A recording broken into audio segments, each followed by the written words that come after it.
Shalom, bienvenidos a la tertulia de análisis, de comentario político aquí en Radio Sefarat. Analizamos lo sucedido en la semana, una semana trágica en Palestina, una semana complicada, difícil en Israel, semana feliz y victoriosa para los demócratas estadounidenses. Esos son los temas en la tertulia de hoy y paso a presentar a nuestros invitados. Juan Antonio Ruiz Castillo, diputado del Partido Socialista en la Asamblea de Madrid. Bienvenido y muchas gracias por estar con nosotros. Buenas tardes, muchas gracias a nosotros. También nos acompaña Ricardo Ruiz de la Serna. Bienvenido de nuevo a nuestra tertulia, Ricardo. Buenas tardes, bien hallados todos y muchas gracias por esta invitación que me habéis cursado. Ricardo, como saben, es abogado y profesor de Técnicas de Propaganda y Comunicación Política en la Universidad San Pablo CEU en Madrid. Juan Antonio, falta esa parte en la presentación, es un colaborador de la Asociación Solidaridad España-Israel. Le vimos en esa convocatoria hace una semana, ese brunch que organizó la asociación. Y la pregunta que os hago, Juan Antonio, si no son estos días difíciles para los amigos de Israel en España. Uy, son tremendos. Desgraciadamente, y Ricardo probablemente de eso sabe mucho más que yo, creo, las fotos valen más que 1000 palabras, valen más que 1000 días de trabajo, valen más que años de esfuerzo, ¿no?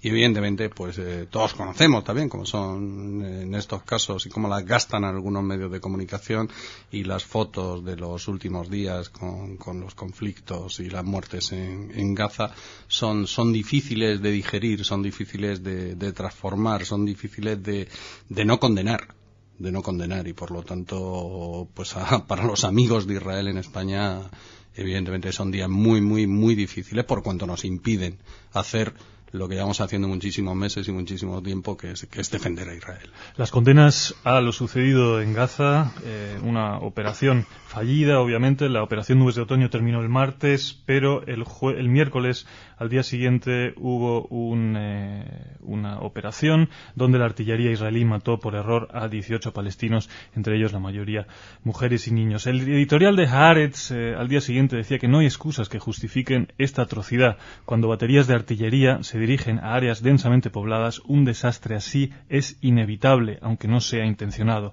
La responsabilidad enteramente recae sobre los hombros del primer ministro. Ricardo, ¿cómo has percibido tú ese acontecimiento? Cuando te preguntan, Ricardo, tú públicamente lo dices, eres amigo de Israel, cuando te dicen ¿qué ha hecho Israel?, ¿qué le respondes? Que Israel se equivoca. Quiero decir que lo que no puede ser es que nosotros apliquemos un doble rasero distinto para las democracias y para las tiranías. Ciertamente las democracias cometen errores, y en este caso las propias autoridades israelíes han reconocido que se trata de un error. Ahora bien, establezcamos una diferencia, Alex, y es una diferencia interesante, y desde el punto de vista de un político, a mi juicio, Juan Antonio, es una diferencia muy importante. En una democracia, públicamente se exigen responsabilidades y públicamente hay un debate sobre lo que ha sucedido, y hay editoriales de los periódicos y hay declaraciones de quienes han tomado las decisiones y se escucha a los portavoces. Es decir, nos encontramos en una situación en la que las cosas se pueden discutir. Un atentado terrorista siempre es un crimen y, sin embargo, sobre esto no hay debate alguno. Es decir, nadie plantea que ha estado mal un atentado terrorista, nadie plantea, tendemos más bien a un discurso de justificación. Bueno, en realidad el terrorista tiene sus razones, tiene sus motivos, hay que entender, hay que ponerse en la situación. Esto ciertamente es una desgracia, ciertamente es un error, y se van a pedir responsabilidades por ello. Y yo creo que esto precisamente es una de las cosas que tienen las democracias. En democracia, cuando se cometen errores, se exigen responsabilidades. Mientras que en las tiranías ni se reconocen los errores, ni se reconoce responsabilidad alguna, ni por supuesto suele haber debate. Totalmente de acuerdo contigo, pero yo haría un matiz en defensa de la democracia israelí. Es decir, la exigencia de responsabilidades evidentemente es algo absolutamente normal. El problema es cuando pasa el tiempo y no se produce ninguna dimisión, ni ningún cese. A algo que nos tienen acostumbrados con demasiada frecuencia algunas democracias. Ojalá que Israel no caiga en eso, y que después de haber reconocido públicamente el error, haga dos cosas. Una, pedir perdón.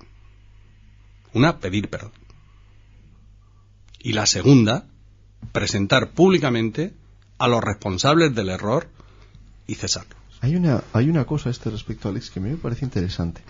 A propósito del tema, no solamente de las dimisiones, sino en general de las responsabilidades que se piden.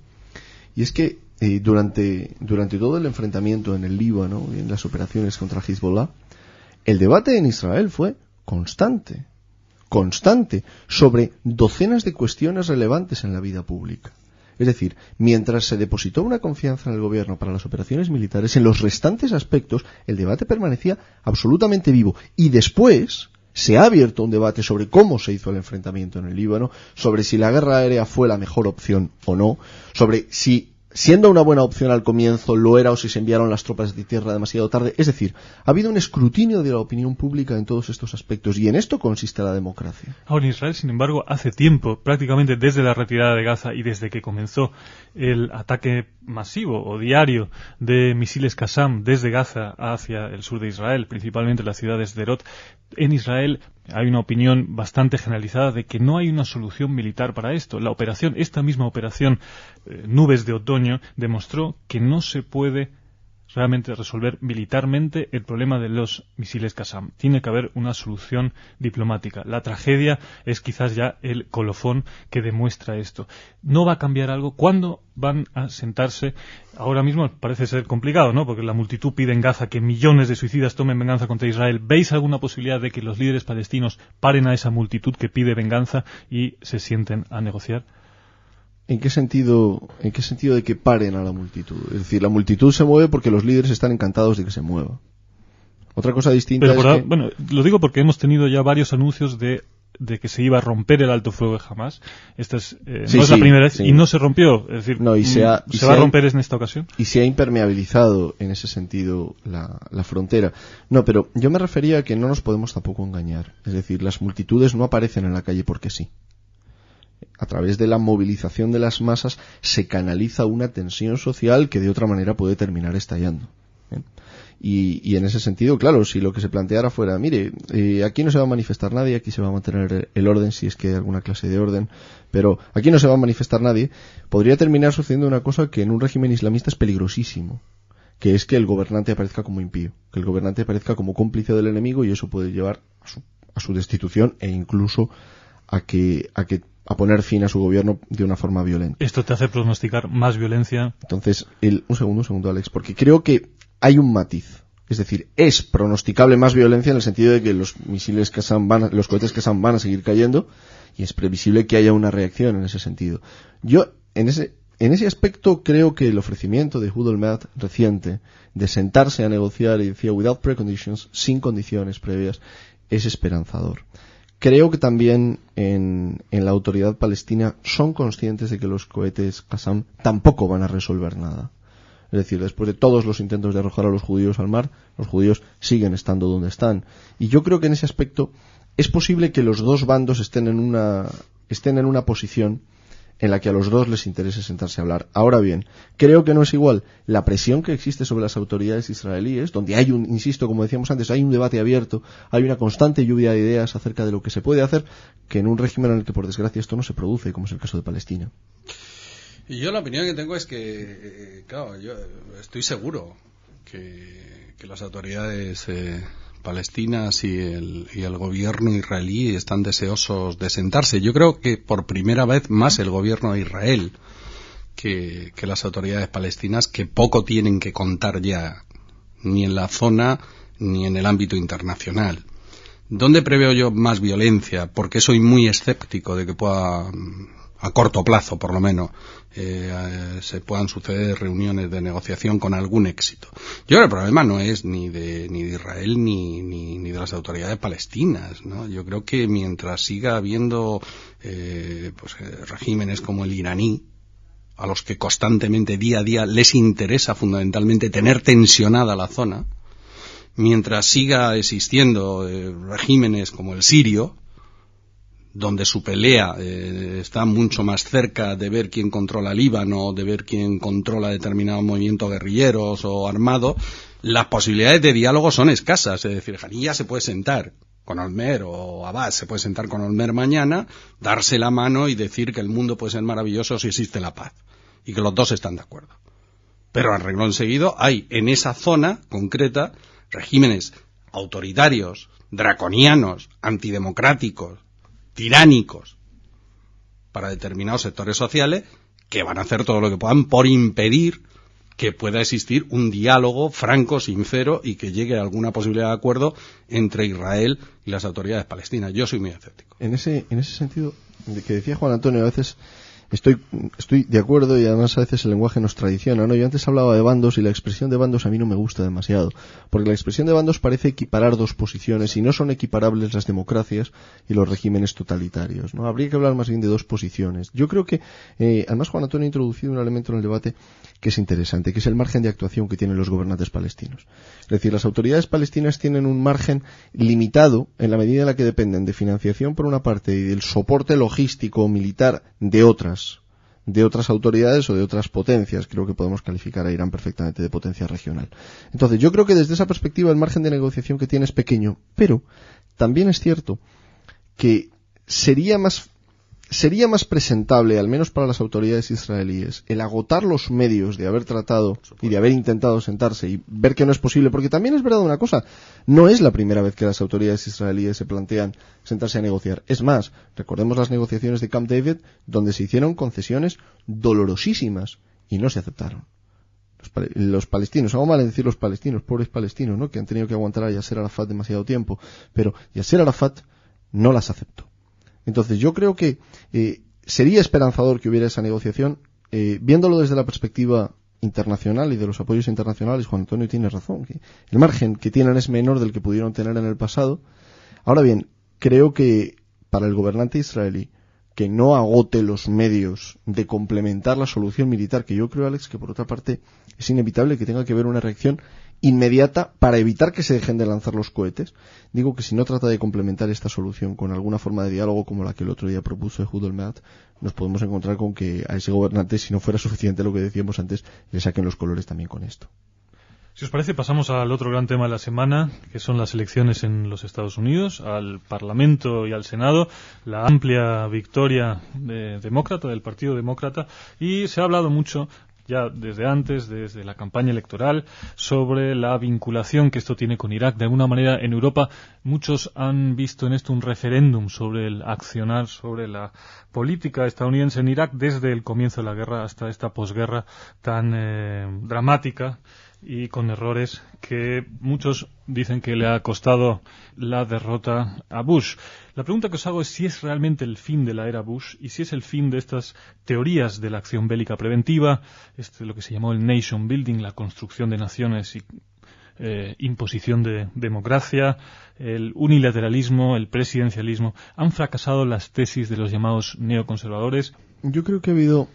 Yo primero aclararía una cosa, y es que el segundo gobierno de Bush, también el primero, pero sobre todo este segundo, se ha ido alejando bastante de lo que inicialmente eran las tesis de los neoconservadores. De hecho, ha habido un apartamiento público de neoconservadores como Francis Fukuyama, en su último libro, After the Newcomes, va precisamente en este sentido, de alejarse de lo que él considera que ya no tiene nada que ver con lo que inicialmente pensaban los neoconservadores, ¿no?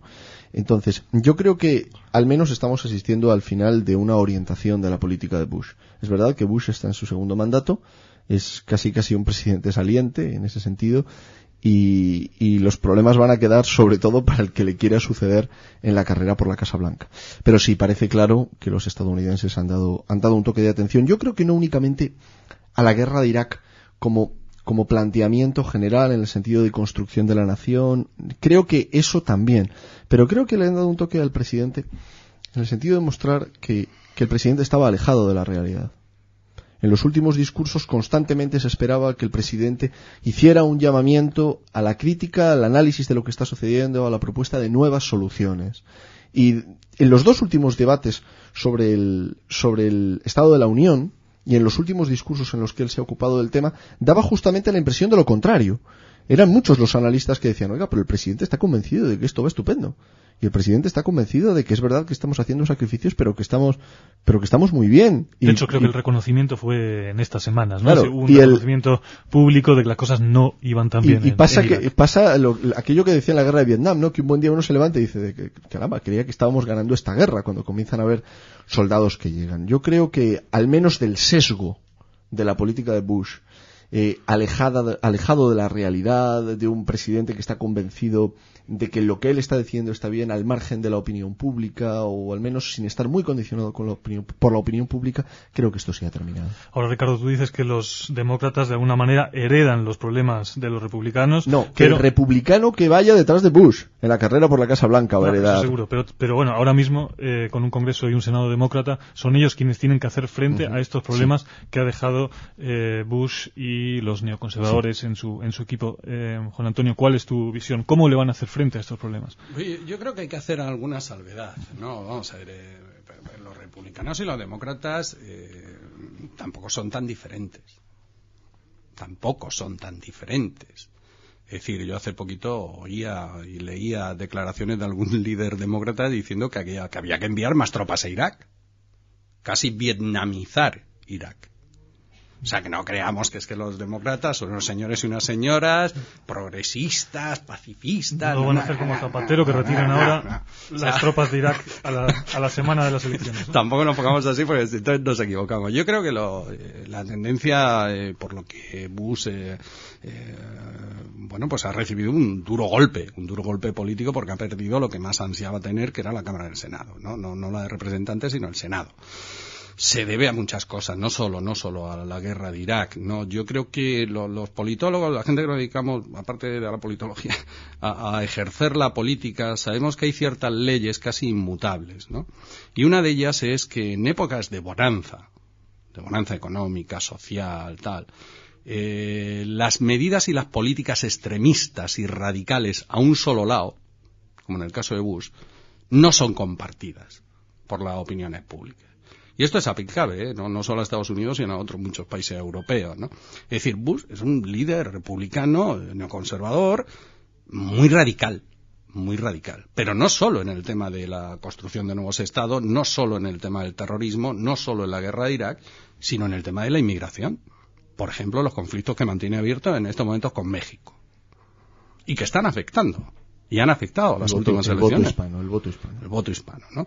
Entonces, el Partido Republicano se ha dejado guiar en una época de no crisis, por lo menos para los especialistas, por unas políticas absolutamente radicales y extremistas. Y eso, por ejemplo, leía hoy en algún periódico, decía, uno de los sectores que Bush ha perdido ha sido la clase media blanca, tradicional, soporte y apoyo del Partido Republicano. La ha perdido, ¿por qué? Porque no comparte, desde mi punto de vista, un tipo de política absolutamente extrema y radical ante problemas que deben ser debatidos, que deben ser consensuados, que deben ser analizados, y que no basta con llegar allí a un atril en la Casa Blanca y decir, aquí estoy yo y se va a hacer esto. Yo creo que eso hay muchísima gente que no lo comparte, insisto, no solamente en Estados Unidos, sino en muchos países occidentales. Hay otra cuestión, que obviamente las tropas no se van a retirar de un día para otro de Irak, las tropas estadounidenses. Sin embargo, me pareció significativo que el primer ministro Olmert se refiriera justamente a la victoria demócrata y dijo que una retirada de las tropas, una retirada que fuera en un plazo medio, podría socavar de alguna manera el balance de poder y hacer peligrar a los regímenes moderados en la región. Eso es un hecho, con lo cual para Israel sí que le conviene que los estadounidenses se mantengan ahí, o por lo menos que ese desaguisado se organice pronto, ¿no, Ricardo? Yo creo que más que el hecho de que los estadounidenses estén o no estén, lo que conviene a Israel, como lo que conviene al conjunto de las democracias y de Occidente, es que la situación en Oriente Medio, de algún modo porque claro, parece que cuando uno habla desde la teoría esto es cosa fácil, es una cosa muy difícil, no solo militarmente, sino políticamente, que la situación se apacigüe. Yo creo que ahora mismo en Irak hay un problema, y el otro día se planteaba, ¿no?, cuando se decía, no nos retiraremos de Irak mal, como hicimos en Vietnam, ¿no? Yo creo que ahora mismo en Irak hay un problema de terrorismo que hay que afrontar. Y es un problema de terrorismo en el que, además de buscar responsabilidades históricas y de hacer análisis para que el problema no se repita, está ahí. Y yo creo que es un problema que hay que afrontar. Por eso, claro, la retirada de las tropas estadounidenses sería ahora mismo, en este momento. ¿Sería una ventaja o sería un inconveniente para la pacificación de Oriente Medio? Yo me temo que sería más bien un inconveniente la retirada. No quiero decir con esto que no se replantee la estrategia que se está siguiendo ahora mismo, Pero el coger las cosas y decir, nos vamos, chao, como sucedió con Vietnam, probablemente sería contraproducente no solamente para los intereses de las democracias en Oriente Medio, sino para los propios iraquíes cuyos intereses hay que considerar en primer término. Para terminar, al principio comentábamos sobre la Asociación Solidaridad de España e Israel, sobre el BRAN, sobre el encuentro que tuvo lugar en el Círculo de Bellas Artes de Madrid, en el que estuvieron tanto Ricardo Ruiz de la Serna como Antonio Ruiz Castillo. Para terminar, en ese BRAN dijo Acosta, el diputado del Parlamento, pero también por el Partido Socialista, dijo que había muchos que tenían todavía que salir del armario para decir públicamente que son amigos de Israel. ¿Cómo es la situación actualmente de los amigos de Israel? ¿Van saliendo del armario? Y también preguntaros sobre las actividades que van a tener pronto, ¿no? Juan Antonio, los amigos de Israel, especialmente en el Partido Socialista. Bueno, esto de salir del armario ya sabéis que tiene una connotación muy especial, ¿no? Pero bueno. Esta semana especialmente, ¿no? Que fue el orgullo gay en Jerusalén, ¿no? Muy especial, ¿no? No, yo creo que Pepe Acosta lo dijo y dijo una gran verdad. Es decir, yo creo que es malo para Israel, es malo para España, para sus dos pueblos, que la defensa de Israel como Estado democrático, con perfecto derecho a una existencia digna y justa, solo en España esté apoyada fundamentalmente por la derecha. Es una traición ideológica de la izquierda, es una traición a los pensamientos y a las ideas de muchísima gente de izquierda, y ha sido temida, no sabemos muy bien por qué, en los últimos años. Perdón. Por lo tanto, ¿qué estamos haciendo? Algunos políticos de izquierdas y qué estamos haciendo algunos políticos con responsabilidades en los parlamentos, tanto nacional como regional. Bueno, pues colaborar e intentar implementar actividades, como puede ser las que lleva a cabo la Asociación de Solidaridad de España e Israel, y preparar, que es en lo que estamos trabajando actualmente, un manifiesto de apoyo a Israel, fundamentalmente firmado y defendido por políticos de izquierda. Cuando eso suceda, yo creo que vamos a salir, bueno, yo salí del armario hace ya tiempo en esto de la defensa de Israel, pero que puede salir y va a salir, y estoy convencido de que así va a salir muchísima gente de izquierda a defender lo que por otra parte hoy defendería a cualquiera, que es la existencia de un Estado democrático acosado por dictaduras tremendas, e insisto, draconianas en el siglo XXI, sin que desde la izquierda occidental se le esté dando el apoyo que otros creemos que es necesario. Y ahí vamos a seguir trabajando. Esa iniciativa tendrá cobertura de Radio Sefarad, como tienen todas. Para terminar, yo creo que justamente ese branch de ASEI unió en torno a la solidaridad y a la amistad con Israel a posiciones políticas de izquierda, centro y derecha. ¿No fue así, Ricardo? No sé, yo me senté contigo. Pues yo creo que eso fue la prueba. ¿En serio? No vamos a decir. Esa es la prueba, Ricardo, de que ahí había de todo, contigo, ¿no? Y con Masha Gabriel, que probablemente coincidimos en muchísimas cosas. Sí, yo creo que efectivamente hay puntos en los cuales la izquierda, la derecha, el centro, si es que todavía podemos mantener estas categorías como categorías estancas, se unen. Y además yo creo que esto es positivo, puesto que todo el espectro político aporta una perspectiva de lo que es una democracia como Israel para la opinión pública. O sea que yo creo que es algo positivo. Fenomenal, pues enhorabuena por esas iniciativas, gracias por participar hoy en esta tertulia, ha sido un placer como siempre. Ricardo Ruiz de la Serna, muchas gracias. Muchas gracias, Shabbat Shalom. Shabbat Shalom. Juan Antonio Ruiz Castillo, ha sido un placer tenerte por primera vez y contamos contigo próximamente. Muchísimas gracias, Shabbat Shalom. Hasta pronto, amigos, aquí en la tertulia de Radio Sefarad.